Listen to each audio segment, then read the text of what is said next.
Karjat superfast, वेगवान शहराचं वेगवान न्यूज चॅनल।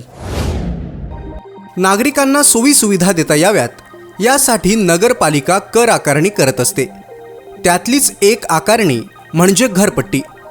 एखाद्या वर्षी किंवा अनेक वर्ष घरपट्टी भरली नाही तर त्या करावर दंड आकारणी होत असते आणि कराच्या रकमेवर 2% दंड लावला जातो। कोरोना रोगाचा कालावधी अनेकांसाठी धोकादायक होता। त्यानंतर अनेकांचे बंद पडलेले कामधंदे आणि बिकट आर्थिक परिस्थिती त्यामुळे कर भरणं शक्य नव्हतं आणि मग हा कर आणि त्यावरचा दंड दिवसेंदिवस वाढत गेला। मालमत्ता करावर असलेला दंड म्हणजेच शास्ती माफ होण्यासाठी आमदार महेंद्र थोरवे यांच्या माध्यमातून वरिष्ठ स्तरावर पाठपुरावा सुद्धा करण्यात आला होता।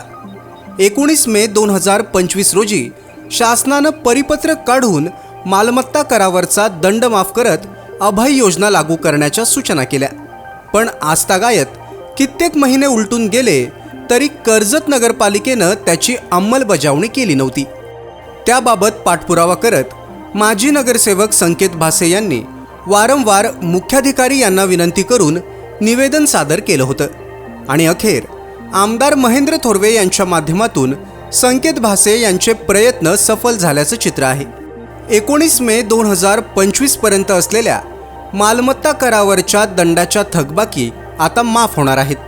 24 सप्टेंबर 2025 ते 23 ऑक्टोबर 2025 या कालावधीत नगरपालिकेच्या कर विभागात अभय योजनेसाठी अर्ज स्वीकारले जाणार आहेत। या शास्ती माफीचा फायदा सर्वसामान्य नागरिकांना आणि मालमत्ता धारकांना होणार असून या योजनेचा जास्तीत जास्त नागरिकांनी लाभ घेण्याचं आवाहन संकेत भासे यांनी केलेलं आहे।